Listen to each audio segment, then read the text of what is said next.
লাউ দিয়েও যে এত মজার একটা ডেজার্ট বানানো যায় সেটা আজকে আমি ফার্স্ট জানলাম আর ফার্স্ট বানিয়েছি। আসসালামু আলাইকুম এভরিওয়ান, কী অবস্থা সবার? আশা করছি সবাই অনেক ভালো আছেন। তো আজকে আমি লাউয়ের একটা ডেজার্ট মানে সেমাই রান্না করব। তো প্রথমেই লাউগুলোকে আমি একটি নারিকেল কোড়ানি দিয়ে লম্বা লম্বা করে কেটে নিয়েছিলাম। তো এগুলোকে আমি সিদ্ধ করে দেন চিপে পানি ঝরিয়ে নিয়েছিলাম।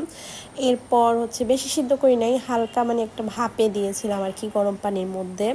তো এরপর আমি ফ্রাই প্যানে সামান্য একটু 2 টেবিল চামচের মতো ঘি দিয়ে দিয়েছি। এরপর আমি সিদ্ধ করে চিপে রাখা যে লাউগুলো ছিল সেগুলো দিয়ে দিয়েছি। এর মধ্যে আমি গরম মশলা ইউজ করেছি, একটা তেজপাতা আর 2টা এলাচ।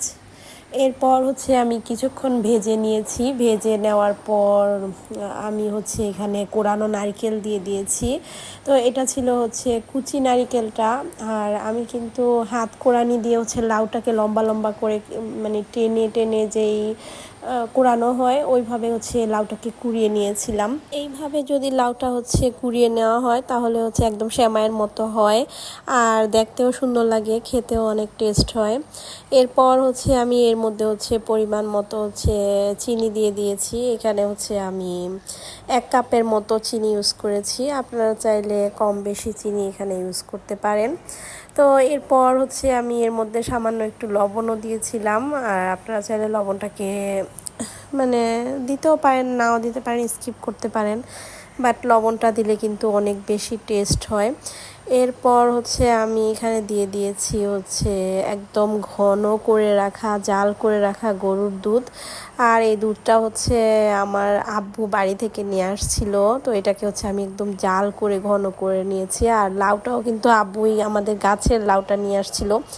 তো একদম ফ্রেশ গাছের লাউ। আর লাউ রান্না করলে কেউই তো একদমই খায় না, এটা যেহেতু পানসে সবজি, তাই আজকে আমি ভাবলাম লাউটা আমি একটু অন্যরকম মিষ্টি মিষ্টি করে বানাবো, মানে সবাই যাতে খেয়ে ফেলে। তো বানানোর পর আমার হাজবেন্ড তো 1 বাটি পুরাই খেয়ে ফেলছে।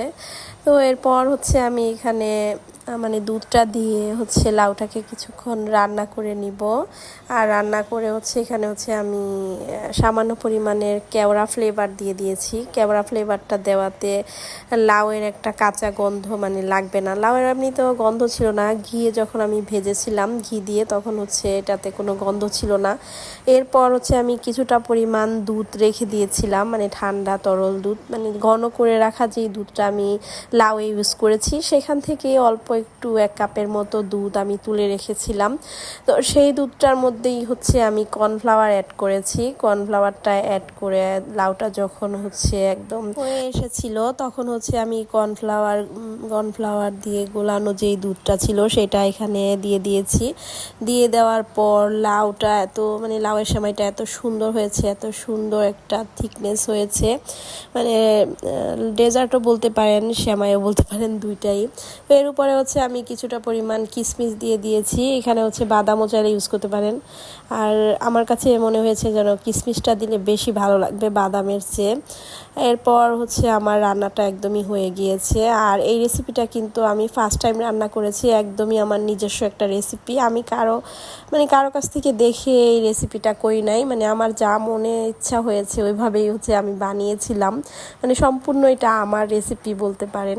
আর এই লাউয়ের সেমাইটা বানিয়ে যখন আমি মানে পিক আপলোড করেছিলাম আমার পেজে, তখন সবাই অনেক রিকোয়েস্ট করেছিল এই রেসিপিটা তাড়াতাড়ি দেওয়ার জন্য, তাই আমি সবার রিকোয়েস্টের এই লাউয়ের সেমাইয়ের রেসিপিটা দিলাম। আর অবশ্যই আপনাদের ভালো লাগবে, বাসায় অবশ্যই এভাবে ট্রাই করবেন, আর ইনশাল্লাহ সবাই খেয়ে অনেক প্রশংসা করবে। তো এই তো আমার লাউয়ের সেমাইটা রেডি, আর দেখতেই পাচ্ছেন খুবই সুন্দর হয়েছে। ভালো লাগলে অবশ্যই লাইক কমেন্ট শেয়ার করে দিবেন, ফ্রেন্ডস অ্যান্ড ফ্যামিলির সাথে শেয়ার করবেন। আজকের ভিডিওটা এ পর্যন্তই। নেক্সট ব্লগে সবাইকে স্বাগতম। Thank you for watching.